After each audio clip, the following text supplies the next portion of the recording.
21st century यानी modern century एक बहुत ही डिफरेंट अलग तरीके की सेंचुरी है। यहाँ पे हमने इतनी प्रोग्रेस कर ली है कि हम मार्स तक पहुँच गए। हमारी सड़कें बेहतर हो गई हैं, हमारे घर बेहतर हो गए हैं, हमारी कार बेहतर हो गई है, हमारा फ़ोन बेहतर हो गया।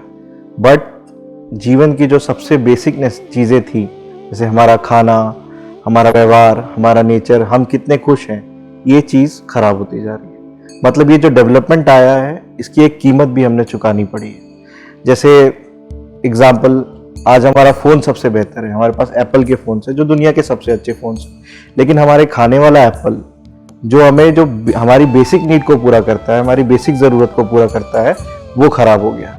एक ज़माना था जब एप्पल का फ़ोन जब आया था तो उसमें बेसिक फीचर होते थे, इतने ज़्यादा फीचर नहीं होते थे। आज उसमें सब कुछ है, लेकिन पहले के जो एप्पल आते थे जो हम खाते हैं, उसमें ना केमिकल होता था, ना पेस्टिसाइड होता था, बड़े टेस्टी होते थे। लेकिन आज जो हम एप्पल खा रहे हैं वो केमिकल से भरा हुआ है, पेस्टिसाइड से भरा हुआ है और उसमें पोषण भी नहीं है। आज हमारी कारें एकदम हाईटेक है, हम जहाँ चाहे वहाँ जा सकते हैं, इवन इलेक्ट्रिक कारें हैं। और वहीं देखा जाए तो हमारी रोटी में वो टेस्ट नहीं है, न्यूट्रिएंट्स नहीं है, हम हमेशा स्ट्रेस्ड हैं। तो 21st सेंचुरी में जो डेवलपमेंट आया है, जो टेक्नोलॉजी ने एडवांसमेंट किया है, उससे फ़ायदा तो हुआ है, बट उसकी एक कीमत भी चुकानी पड़ी है। तो जाहिर तौर पे इस सेंचुरी में रहना है तो कुछ बदलाव करना पड़ेगा, और बदलाव करना है तो पहले प्रॉब्लम समझनी पड़ेगी, और किसी भी प्रॉब्लम को समझने के लिए उसे डिफाइन करना पड़ता है। तो हमने इस 21st सेंचुरी को ऑब्जर्व करके इसकी प्रॉब्लम को डिफाइन 3 तरीके से किया है: हरी, वरी एंड करी। अब इसमें से करी के बारे में ज़्यादातर लोग समझते हैं, तो चलिए शुरुआत करी से ही कर लेते हैं। तो आइए चलते हैं हम लोग डिवाइन अर्थ के कॉन्सेप्ट की बात करते हैं। अब डिवाइन अर्थ में हमारा कॉन्सेप्ट है हेल्थ को लेके, कि अब मान लीजिए मैं आपसे पूछता हूँ कि कल से आपको हेल्दी होना है, तो आमतौर पे आप क्या करेंगे? आप एक डाइटिशियन के पास जाएंगे, वो आपको एक डाइट चार्ट देंगे जिसमें प्रोटीन का, फैट, कैलोरी, इन सब चीज़ों की बात ही होगी, या फिर आपको एक मल्टीविटामिन सप्लीमेंट या प्रोटीन पाउडर दे दिया जाएगा। पर आपको लगता है क्या इससे आपको आरोग्य प्राप्त हो सकता है? आरोग्य प्राप्त करने के लिए ज़रूरी है कि आप डेली लाइफ में जो करते हैं वो चीज़ बदलनी चाहिए। अब डेली लाइफ में हमारी 80 to 90% डाइट वही है जो हम घर पे खाते हैं, तेल, आटा, मसाला, नमक, ये सब चीज़ें। अनलेस एंड अनटिल हम लोग ये चीज़ें ना सुधारें, तो सिर्फ कैलोरी काउंट को मेंटेन करके या कोई एक सप्लीमेंट लेके हम लोग हेल्दी नहीं हो सकते हैं। अब जैसे मैं आपको बताऊं कि घर में मान लीजिए एक ही इंसान कोई डाइट प्लान लेकर चल रहा है, तो बाकी लोग उससे लाभान्वित नहीं होंगे। लेकिन घर का अगर किचन सुधर जाएगा तो पूरे घर के लोग लाभान्वित होंगे। और हमारे वेदों पुराणों में सभी जगह पे यही बताया गया है कि आरोग्य की शुरुआत किचन से ही होती है। इनफैक्ट किचन को ही औषधालय भी माना गया है। इवन हिप्पोक्रेटस, जो इनको फादर ऑफ मेडिसिन कहा गया है, उनका कोट भी है कि food is not the medicine, food is the only medicine. तो डिवाइन अर्थ में हमारा पूरा फोकस वही है कि हमने किचन सुधारना है। जहाँ हमने किचन सुधार लिया तो 50% तो हम वहीं पे ठीक हो गए। अब हमारे किचन में होता क्या है, एक एक करके हम उसको ऑब्जर्व करते हैं। किचन में होता है तेल, आटा, मसाला, नमक, शक्कर, दूध, पानी, सब्जी और बर्तन। आमतौर पे एक भारतीय किचन इन सब चीज़ों को मिलाकर ही बनता है। अब हम डिवाइन अर्थ के अंदर इसमें मोटे मोटे तौर पे जो प्रॉब्लम है, यानी मैक्रो लेवल पे इन सब चीज़ों में जो प्रॉब्लम है, उसको सुधारने की कोशिश कर रहे हैं। अब जैसे हम लोग शुरुआत करते हैं तेल से। अब नॉर्मल सभी भारतीय घरों में आजकल रिफाइंड ऑयल का इस्तेमाल किया जाता है। अब आप जानते होंगे कि रिफाइंड तेल की बनने की प्रक्रिया इतनी खराब है। मेडिकल टर्म्स में रिफाइंड तेल का मतलब है स्पॉइल्ड ऑयल। सुनने में बड़ा सोफिस्टिकेटेड लगता है रिफाइंड ऑयल, बट असल में देखें तो एक स्पॉइल्ड ऑयल है। अब जानते हैं क्या? अब रिफाइंड तेल की बनने की प्रक्रिया आप देखेंगे तो इसमें सीड्स को बहुत ही ज़्यादा हाई टेम्परेचर पे बेंजीन और हेक्सेन नाम के केमिकल्स मिलाकर बनाया जाता है। बेंजीन और हेक्सेन दोनों कार्सिनोजेनिक केमिकल्स होते हैं। उसके बाद तेल को 250 डिग्री और ऊंचे तापमान पे गर्म किया जाता है लगभग 8-8 घंटे तक।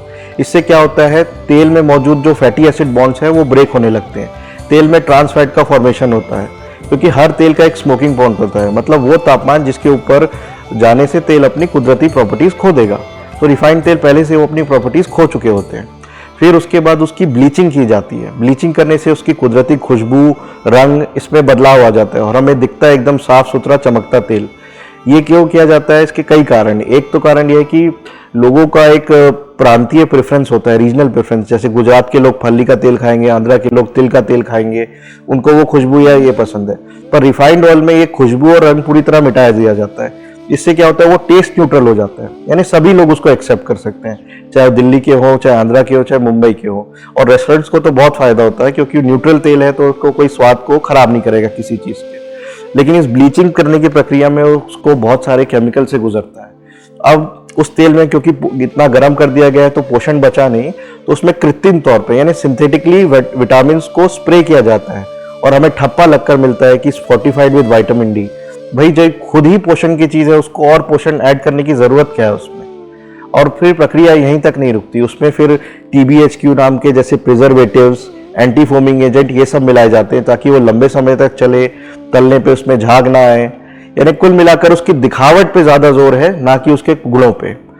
और फिर आखिर में कुछ कुछ जगह तो उसमें सस्ते पाम तेल की ब्लेंडिंग भी की जाती है।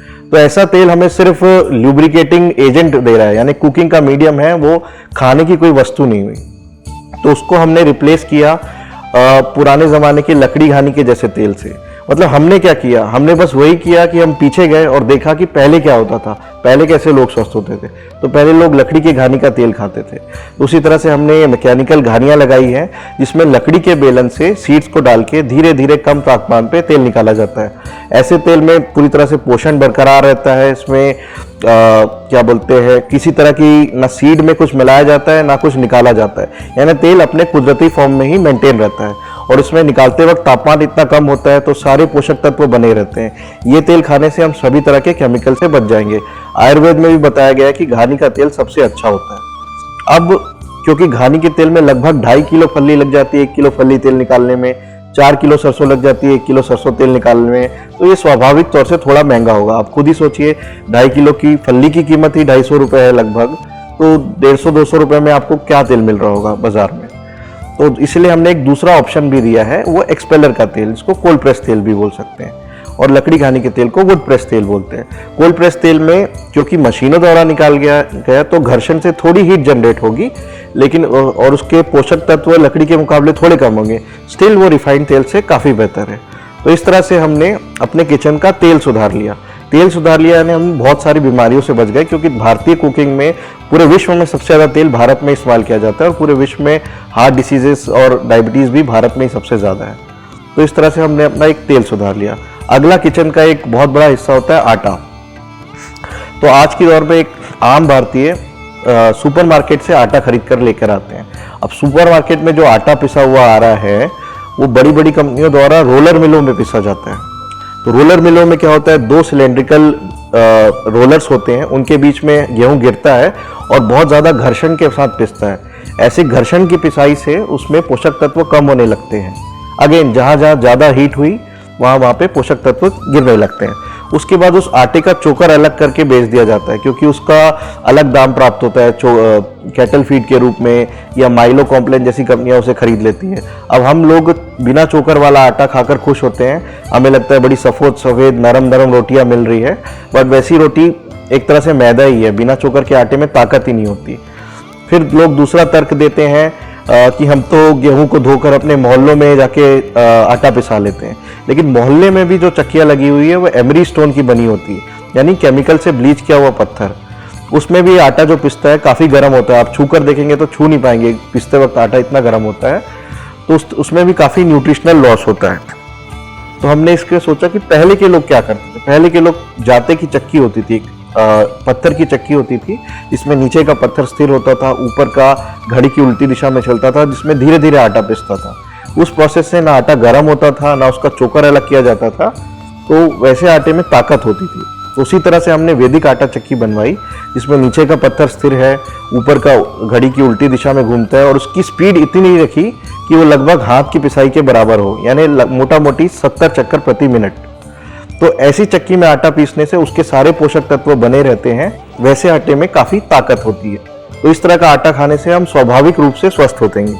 हाँ, और एक बात और, इसमें कोई प्रिजर्वेटिव नहीं मिला है, क्योंकि मार्केट के आटे लगभग 3-3, 4-4 महीने तक स्टॉक में पड़े रहते हैं दुकानों में, तो वो सोडियम बेंजोएट नाम के प्रिजर्वेटिव का इस्तेमाल करते हैं, जो कि बहुत हानिकारक होता है। और क्योंकि हम सीधे कस्टमर तक सामान पहुंचा रहे हैं, हमने पीसा और पहुंचाया, तो हमें प्रिजर्वेटिव और इस तरह की चीजों को डालने की जरूरत नहीं पड़ती, और ना ही हम वो डालते हैं। अब ये हो गई पिसाई और प्रोसेस की बात, लेकिन एक चीज़ पे और जोर देना पड़ेगा, जो है कि अनाज हम कौन सा इस्तेमाल कर रहे हैं। आमतौर पे अभी सभी लोग शरबती या उस तरह के मॉडर्न गेहूं का इस्तेमाल करते हैं। अब मॉडर्न गेहूं बहुत ही हाइब्रिड नेचर का है, उसमें ग्लूटेन कंटेंट बहुत ज़्यादा होता है कि हाँ, वो इस तरह से उगाया जाता है कि उसमें लचीलापन ज़्यादा हो, ग्लूटेन कंटेंट ज़्यादा हो, ताकि ब्रेड इंडस्ट्री को वो सूटेबल हो। लेकिन पुराने ज़माने के जो गेहूं होते, 3-3, 4-4 हज़ार साल पुरानी गेहूं की वैरायटी जैसे खपली, बंसी, सोना मोती को वापस लेकर आ रहे हैं। अब जैसे मैं आपको खपली के विषय में बताऊं तो ये विश्व का अकेला ऐसा गेहूं है जिसमें सबसे कम ग्लूटेन है, और है भी तो वो ग्लूटेन का मॉलिक्यूल स्ट्रक्चर थोड़ा सिंपल है, तो वो पचाने में आसान होता है। तो आजकल जैसे लोगों को गेहूं की allergy, gluten intolerance, irritable ball syndrome, इस तरह की बीमारियां हो रही हैं, उन लोगों को भी ये गेहूं नुकसान नहीं करता है। उसी तरह से सोना मोती गेहूं, कहते हैं कि ये गेहूं मोहनजोदाड़ो हड़प्पा के समय का गेहूं है, ये गोल गोल मोती की तरह होता है। अब इसमें अकेला ऐसा गेहूं है विश्व में जिसमें फॉलिक एसिड मिला है, और वो भी बाकी अनाजों की तुलना में 2 से 3 गुना ज्यादा फॉलिक एसिड। तो हम इस तरह के पुरातन गेहूं को वापस ला रहे हैं जिसमें गेहूं रिलेटेड समस्याएं ना हो। अब इससे और थोड़े बेहतर होते हैं ज्वार, बाजरा, रागी के आटे, तो हम वो भी ला रहे हैं। उससे और बेहतर होते हैं श्रीधान्य मिलेट। श्रीधान्य मिलेट में आते हैं आपके कोदो, कुटकी, कंगनी, छोटी कंगनी, भगर, उसके अलावा इंग्लिश में बोले तो फॉक्सटेल, ब्राउन टॉप, लिटिल, कोदो, बानियाड। ये पांचों अनाज को डॉक्टर खदरवली जी कहते हैं कि ये विश्व के सबसे अच्छे अनाज है, क्योंकि इनमें गेहूं और चावल के मुकाबले 3 गुना ज्यादा फाइबर होता है, और इनमें क्यूरेटिव प्रॉपर्टीज भी है। मतलब ये आपकी बीमार व्यक्ति को ना सिर्फ ठीक पोषण देंगे बल्कि ठीक भी करेंगे, दवा का काम भी करेंगे। डिवाइन अर्थ में हम लोग अलग अलग प्रकार के आटे उपलब्ध कराते हैं, जिससे जो व्यक्ति अपने हिसाब से आटे चुन सकता है। तो डिवाइन अर्थ में हम सभी प्रकार, लगभग 16 प्रकार के अनाज और उनके आटों की रेंज मेंटेन करते हैं, जो कि आप ऑर्डर पे बुक कर सकते हैं। जैसे आपने ऑर्डर किया, तुरंत ताज़ा आटा हम आपको उपलब्ध कराते हैं। तो इस तरह से आपका किचन का आटा सुधर गया, तो अगेन एक बहुत बड़ा हिस्सा सुधर गया। अब तीसरा आते हैं मसालों पे। आमतौर पे अभी जो हम मसाले खरीद रहे हैं मार्केट से, वो पल्वराइजर में पिसे होते हैं। पल्वराइजर मतलब मिक्सर ग्राइंडर जैसा मशीन का बड़ा रूप होता है वो। अब हम जानते हैं कि वेदों में भी लिखा हुआ है कि मसाले एक तरह से औषधि हैं, उनमें बहुत औषधीय गुण होते हैं। जैसे हमें कहा, बचपन से हमें कहा गया कि हल्दी वाला दूध पीजिए तो आप ठीक हो जाएंगे। हल्दी में एंटीबायोटिक प्रॉपर्टीज होती है कुर्क्यूमिन की वजह से। कुर्क्यूमिन एक एक्टिव कंपाउंड है जो हल्दी में होता है, बट यदि हम हल्दी और इस तरह के मसाले बड़े पल्वराइजर में पीस देंगे तो उसमें तापमान काफी बढ़ जाएगा और ये पोषक तत्व नष्ट हो जाएंगे, जल जाएंगे। उसके बाद मार्केट के मसालों में मिलावट भी होती है। जैसे पाउडर फॉर्म में मसालों को पीस दिया गया तो चावल के आटे में कलर मिला के कुछ मिला दिया गया है, भूसे में कलर मिला के मिला दिया गया, तो इस तरह की मिलावट भी मसालों में बहुत होती है। तो इसका हमने ये उपाय निकाला। अगेन हम पुरानी समय में जाकर देखा कि पहले कैसे होता था। पहले लोग मसालों को कूटते थे।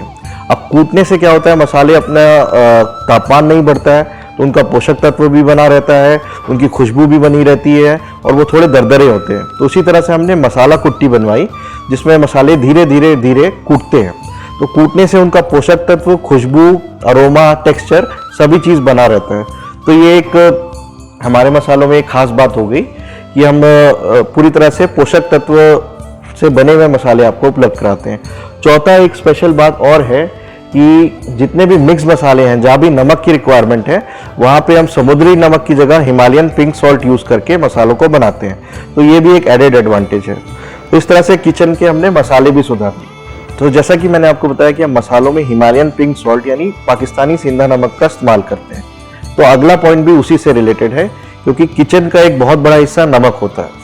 आमतौर पे हम जो नमक इस्तेमाल कर रहे हैं अभी, वो सी सॉल्ट होता है। मतलब वो भी काफ़ी ज़्यादा रिफाइनिंग के बाद बनता है। मतलब समुद्री नमक प्राप्त हुआ, उसे लगभग 650 डिग्री सेल्सियस पे हीट किया जाता है, उसको ब्लीचिंग की जाती है, उसके बाद उसमें एंटी केकिंग एजेंट मिलाए जाते हैं ताकि वो आपस में चिपके ना। तो ये जो नमक है, इसमें मुख्यतः सोडियम क्लोराइड बस होता है और बाकी न्यूट्रिएंट्स नहीं होते, और ये ब्लड प्रेशर बढ़ाता है और भी काफ़ी दिक्कतें होती है ऐसा नमक ज़्यादा खाने से। तो उसकी जगह पे हम पीछे जाकर देखें तो लोग पहले कुदरती नमक इस्तेमाल करते थे, जो कि चट्टानों में पाया जाता है। तो हमने वही किया, हमने हिमालयन पिंक सॉल्ट जो कुदरती रूप से चट्टानों में पाया जाता है, वो नमक वापस लाया। अब इस नमक को केवल और केवल चट्टान से निकालने के बाद धोना है और कूटना है। इसके अलावा कोई केमिकल प्रोसेस इसमें इन्वॉल्व नहीं होती। अब आप सेंधा नमक को देखेंगे तो उसमें लगभग 92% सोडियम क्लोराइड है, बट इसके अलावा 8% बहुत सारे रेयर ट्रेस मिनरल्स जैसे पोटेशियम, सेलेनियम, जिंक, इस तरह के मिनरल्स भी होते हैं। तो ये आपको और ज़्यादा मिनरल्स उपलब्ध कराता है, ना कि सिर्फ सोडियम क्लोराइड। तो हर मायने में ये सोडियम क्लोराइड से काफ़ी बेहतर है। तो इस तरह से हमने किचन में का अपना नमक भी सुधार लिया। अगला किचन का हिस्सा होता है चीनी यानी शक्कर। अब भारतीयों के लिए तो शक्कर यानी सबसे ज़रूरी चीज़, इसलिए तो शायद Bharat diabetic capital of India कहा जाता है। तो अब हर घर में आप देखेंगे जो चीनी रिफाइंड शुगर आती है उसकी प्रोसेस इतनी हानिकारक है। अगर आप देख लें तो आपने ऐसा भी सुना होगा, जो चीनी मिल में काम करते हैं वो खुद चीनी नहीं खाते। उसका कारण ये है कि गन्ने के जूस को ज़बरदस्त तरीके से रिफाइन किया जाता है।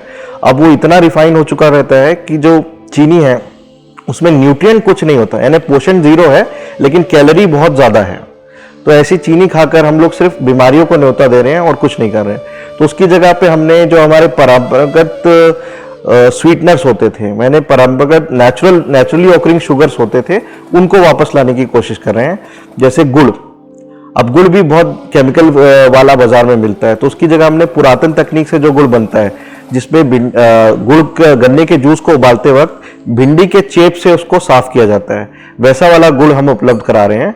अब गुड़ में क्या होता है कि कैलोरीज तो है, मिठास तो है, लेकिन साथ साथ में बहुत सारे मिनरल्स भी हैं और पोषण भी है, और थोड़ा बहुत प्रोटीन, फाइबर और दूसरे कंटेंट भी है। और उसमें सबसे मुख्यतः ये रिफाइनिंग से नहीं गुजरा है, तो इसमें कोई हानिकारक केमिकल नहीं है। तो ये आपको शक्कर की तरह नुकसान नहीं पहुंचाएगा, बल्कि उल्टा पोषण देगा। लेकिन किसी भी मीठी चीज को संभल के खाना ज्यादा बेहतर होता है। गुड़ अच्छा है, इसका मतलब ये नहीं कि हम बहुत ज्यादा खाएं। तो लिमिटेड मात्रा में गुड़ हो गई, खांडसारी हो गई, और इसी कैटेगरी में हम जंगली शहद भी उपलब्ध कराते हैं। तो इस तरह से हमने कुदरती शुगर से अपने रिफाइंड शुगर को रिप्लेस कर दिया। यानी कि अभी तक हमने देखा जाए तो तेल सुधार लिया, आटा सुधार लिया, मसाला सुधार लिया, नमक सुधार लिया, शक्कर सुधार लिया। यानी हमारे किचन से कई सारे सफ़ेद जहर, जैसे मैदानुमा आटा, सफ़ेद नमक, सफ़ेद शक्कर और इस तरह के जहर हमारे किचन से, रिफाइंड ऑयल नामक जहर हमारे किचन से चले गए। अब हम चलते हैं किचन के अगले अभिन्न अंग दूध पे।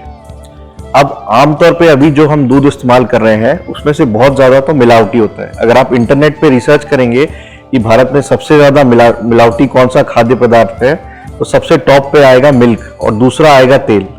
और जहाँ तक जो दूध असली मिल रहा है वो भी पूरा जर्सी एचएफ गाय, भैंसों का दूध होता है।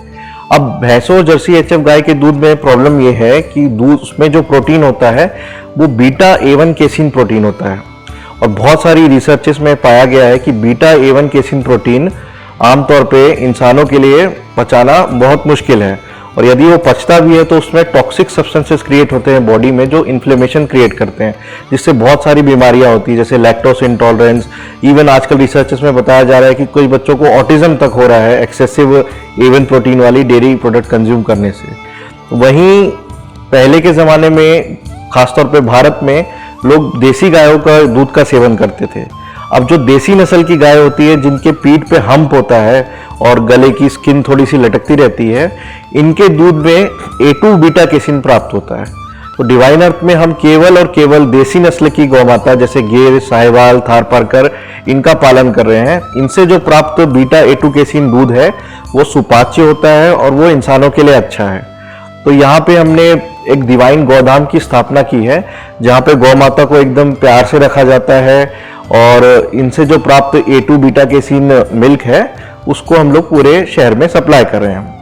अब इसके अलावा हम किचन में घी भी, आमतौर भारतीय कुकिंग में घी भी बहुत इस्तेमाल होता है। अब मार्केट में जो घी मिलता है वो आमतौर पे मलाई का घी है, यानी दूध से मलाई अलग कर ली और फिर उसके बाद जो बचा दूध उसको बेच दिया और उस मलाई को हीट करके घी बनाया, और वो भी पूरा जर्सी एचएफ गाय के दूध की मलाई।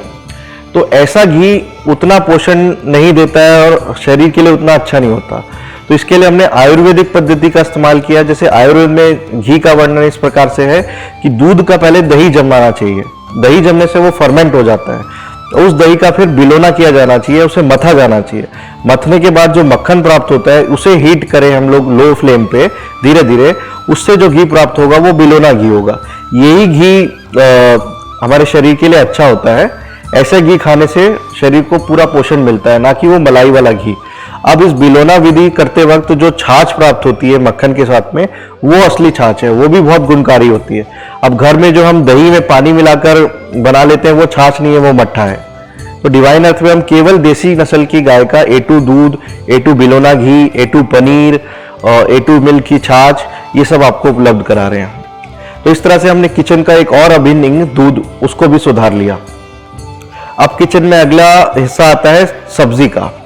इस पे हम लोग इस तरह से काम कर रहे हैं कि हमने एक इंटीग्रेटेड विलेज इकोनॉमी का मॉडल बनाया है। आमतौर पे अभी जो हम लोग घर में सब्जियां लेते हैं केमिकल्स और पेस्टिसाइड से भरी होती है, यूरिया, DAP और अन्य तरह के फर्टिलाइजर्स में उगाई हुई होती है। अब उसे रोक पाना तो बहुत मुश्किल है, तो इससे बेहतर है कि हम खुद ही फार्मिंग शुरू करें, तभी हम बोल सकते हैं कि वो ऑर्गेनिक है। तो उसके लिए हमने यहाँ पे एक इंटीग्रेटेड विलेज इकोनॉमी जैसा मॉडल बनाया है। उस पर हम ये करते हैं कि जैसे हमारी तेल की जो खली निकली वो गौ माता खा लेती है। अब गौ माता से प्राप्त जो गोबर है उसकी गैस निकाल करके हम उसे कुकिंग में इस्तेमाल कर लेते हैं, घी पकाने में। अब जो गोबर गौमूत्र का मिश्रण है उसमें ऐसे तेल की खली जो गौ माता नहीं खाती है, जैसे नीम का तेल, अरंडी का तेल, इनकी खली, गौमूत्र, गोबर और आसपास से उग रही जो खरपतवार है, किचन की सब्जी का वेस्ट, इसमें हम छाछ छिड़क के उन सबको कंपोस्ट कर देते हैं। और उस कंपोस्टिंग के बाद जो खाद मिलती है उसे खाद बनाने का प्लांट लगा हुआ है, उसमें ले जाकर हम उसका चूरा करके पाउडर बनाने वाले हैं। उसमें हम वेस्ट डिकम्पोजर या छाछ छिड़क के उसको छोटे छोटे ग्रैनुअल में बदलेंगे। वो ग्रैनुअल और देसी बीज, देखिए ऑर्गेनिक फार्मिंग अगर शुरू करनी है तो सीड के लेवल से सोचना पड़ेगा। केवल केमिकल और फर्टिलाइजर ना छिड़क के हम सोच ले कि फार्मिंग ऑर्गेनिक हो गई, तो वो पूरी तरह ऑर्गेनिक नहीं है। पहले हमें ऐसे बीजों का चुनाव करना पड़ेगा जो पूरी तरह से देसी है, हाइब्रिड नहीं है, यानी कि नॉन GMO है।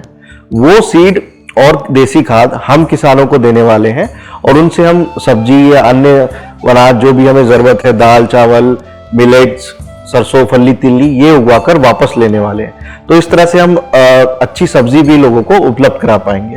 ये कुछ वक्त में धीरे धीरे शुरू होगा। अब हमने अपने खाने को बेहतर से बेहतर कर लिया, सब चीज सुधार ली, सब चीजें हमारे घर पे भी आ गई। लेकिन एक चीज जो आमतौर पे लोग छोड़ देते हैं, मतलब उसको उतनी मान्यता नहीं देते जितनी उसको देनी चाहिए, बर्तन। हम सोचते हैं हमने खाना तो सुधार लिया, लेकिन उस खाने को अगर हम एल्यूमिनियम के बर्तन में, एल्यूमिनियम के प्रेशर कुकरों में या नॉन स्टिक पैन में पकाएंगे तो हम उसे पूरा बर्बाद कर रहे हैं। ना सिर्फ अपने पैसे और अपनी हेल्थ दोनों बर्बाद कर रहे हैं, और उसको जिसने उगाया है किसान और जितने लोगों ने उस पर मेहनत की है वो भी बर्बाद कर रहे हैं। क्योंकि प्रेशर कुकर में कुक करने से लगभग 90 to 93% न्यूट्रिशन तो लॉस हो जाता है। तो ऐसी कंडीशन में क्या किया जाए? अब एल्यूमिनियम के बर्तनों का प्रचलन इतना बढ़ गया है क्योंकि ये सस्ते होते हैं, लाइट वेट होते हैं और एकदम मेंटेनेंस फ्री होते हैं। एल्यूमिनियम लेकिन खाने में लीच करता है और हमारे खाने में टॉक्सिन्स जनरेट होते हैं। मतलब आप अगर एल्यूमिनियम के बर्तन को जिस वक्त आपने एल्यूमिनियम के बर्तन घर पे लाए हैं तब उसे आप तोलेंगे और 2-3 साल बाद इस्तेमाल करने के बाद तोलेंगे, आप पाएंगे कि उसका वजन पहले से कुछ कम हो गया। तो वो एल्यूमिनियम गया कहाँ? वो आपके खाने में चला गया, जिससे आपकी बॉडी में बहुत सारे टॉक्सिन जनरेट होते हैं। और दूसरा, आजकल ये नॉन स्टिक पैन का बहुत चलन हो गया कि लोगों को लगता है कि वो बिना तेल के खाना नॉन स्टिक पैन में बना रहे तो हेल्दी है। लेकिन नॉन स्टिक पैन में जो टेफ्लॉन की कोटिंग होती है वो बहुत हाईली टॉक्सिक होती है। इनफैक्ट जर्मनी में केस हुआ था, एक आदमी जब नॉन स्टिक पैन में खाना बना रहा था तो उसका तोता उसके किचन में बैठा हुआ था। तो नॉन स्टिक पैन में खाना बनाते वक्त जो पैन से उठ रहा धुआं था, तोते ने सूंघ लिया और तोते की डेथ हो गई। तो उस आदमी ने टेफ्लॉन मैन्युफैक्चर्ड पैन बनाने वाली कंपनी पे केस भी कर दिया था। तो आप सोचिए, जो चीज इतनी, जिसका धुआं इतना हानिकारक है वो आपके खाने में जाएगा तो क्या होगा? तो अब इसमें करना क्या है? करना वही है जो लोग पहले करते थे। अगेन हमारी सारी चीजों का सोल्यूशन पीछे जाने से आएगा। पहले के लोग मिट्टी के बर्तनों में खाना बनाते थे। मिट्टी के बर्तन में खाना बनाने से क्या होता है? खाना धीरे धीरे पकता है, क्योंकि मिट्टी में छोटे छोटे छिद्र होते हैं जहां से एटमॉस्फेरिक एक्सचेंज चालू रहता है। तो ऐसी कंडीशन में खाना धीरे धीरे पकता है और उसके पूरे पोषक तत्व बने रहते हैं। और इसमें पका खाना नॉर्मल खाने से ज्यादा स्वादिष्ट लगेगा। तो इसमें पका खाना नॉर्मल खाने से ज्यादा स्वादिष्ट भी होता है। हाँ, इसमें बेशक थोड़ा टाइम ज्यादा लगेगा, लेकिन आपकी इतनी सारी मेहनत बर्बाद जा रही है अगर आप इस तरह से खाना नहीं बना रहे हैं तो। अब मान लीजिए मिट्टी में खाना बनाना थोड़ा मुश्किल है, उसे मेंटेन करना मुश्किल है, तो दूसरे और भी ऑप्शन है, जैसे पीतल। इस तरह के बर्तन में खाना बनाने से भी न्यूट्रिशनल लॉस कम होता है। तो इस तरह से हम लोग किचन में अगर खाना सुधार रहे हैं तो खाना जिस चीज में खा रहे हैं वो भी सुधारना जरूरी है। अब हमने किचन का तेल, आटा, मसाला, नमक, शक्कर, पानी, दूध, सब्जी, इन सब चीजों को सुधार लिया, लेकिन अब करी में हमने इतना सब चीजें देखी, हमारा तेल, आटा, नमक, बर्तन, यानी पूरी तरह से किचन सुधर गया। अब आपका सवाल होगा कि इतनी सारी चीजें आपने बताई, ये सब बताया, ये मैं इम्प्लीमेंट कैसे करूंगा, मेरे पास तो टाइम ही नहीं है, मैं तो हमेशा परेशान रहता हूँ, मेरे ऑफिस में काम है, मेरा बिजनेस है, ये सब होता है हरी और वरी के कारण। अब हमने ये तो जान लिया कि हरी और वरी क्या है, चलिए अब उनके माध्यम से जानते हैं जो इस चीज पर ऑलरेडी काम कर रहे हैं और काम करके उन्होंने कई लोगों की जिंदगियां इस हरी और वरी से हटाकर काफी बेहतर बनाई है। आज के समय में हमारे जीवन में स्वास्थ्य के न होने से बहुत सारी बीमारियां हमारे शरीर में आ जाती हैं, जैसे कि chronic diseases, diabetes, slip disc, spondylosis, cancer, skin problems, skin disorders, lifestyle से रिगार्डिंग डिजीज, हार्ट डिजीजेस और हमारी मेंटल हेल्थ भी बिगड़ी हुई है। अब आप समझ गए होंगे कि स्वास्थ्य कितना महत्वपूर्ण है। ये हमारे जीवन में एक कवच का काम करता है जो कि बीमारियों से बचाता है। स्वास्थ्य को प्राप्त करने के लिए और बीमारियों को जड़ से समाप्त करने के लिए रायपुर के डॉक्टर अनिल ने पुरानी वैदिक साइंस और मॉडर्न साइंस के कॉम्बिनेशन के साथ स्थापना की पॉजिटिव हेल्थ जोन की। पॉजिटिव हेल्थ जोन जो कि है integrated holistic health care centre.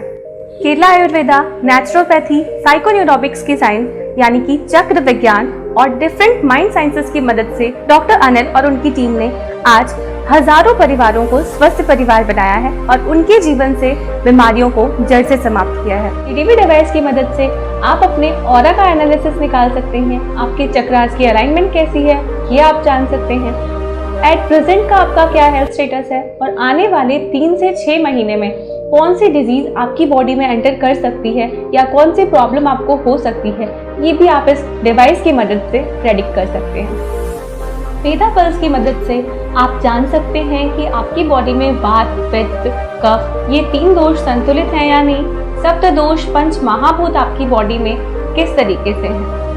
और साथ ही आप ये भी जान सकते हैं कि आपको कौन सी डाइट, कौन से लाइफस्टाइल, कौन से योग प्राणायाम आपको फॉलो करने चाहिए with the help of consultation with our expert doctor. Doctor Anil sir ने इसीलिए मन पे काम करने की पहल की। अगर आप अपनी बीमारियों को ठीक करना चाहते हैं, 7 dimension physically, mentally, occupationally, environmentally, law of attraction, manifestation, बहुत सारी चीज़ें जो आपके लाइफ में रुक गई है वो सारी चीज़ों को हम ठीक करने के लिए यहाँ पे पॉजिटिव हेल्थ जोन में वर्क करते हैं। साइकोन्यूरोबिक साइंस जो सेल्फ हीलिंग साइंस सिखाता है, कोई भी बीमारी को ठीक करने के लिए रूट कॉज पे काम किया जाता है। अगर आप अपने चक्रास को अलाइन कर सकते हैं, लाइफ फोर्स एनर्जी को बढ़ा सकते हैं, मैनिफेस्टेशन कर सकते हैं, हेल्प योर बोन्स, स्टेमिना, अगर आपकी बॉडी में बहुत ज़्यादा वीकनेस है, ऐसी चीज़ों को ठीक करने के लिए हम एक बहुत खूबसूरत साइंस लेके आए हैं जो सेल्फ हीलिंग 7 चक्रास को हील करता है। 7 चक्रास की टेक्निक आपको यहाँ पे सिखाया।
मेरा नाम डॉक्टर आशीष चौहान है। केरला पंचकर्म का मुझे लगभग 25 साल का अनुभव है। मैं यहाँ पर पंचकर्म के साथ मर्म चिकित्सा भी कर रहा हूँ। हमारे यहाँ पर शरीर एवं मन दोनों को एक साथ लेकर के चिकित्सा की जाती है। केरला पंचकर्म के माध्यम से कई प्रकार के असाध्य रोगी भी यहाँ से ठीक होकर के जा रहे हैं। मर्म चिकित्सा का खास तौर पे नर्वाइन प्रॉब्लम्स, न्यूरोलॉजिकल प्रॉब्लम्स में, खास तौर पे स्पाइन की प्रॉब्लम्स में बहुत अच्छा उपयोग हम लोग कर रहे हैं।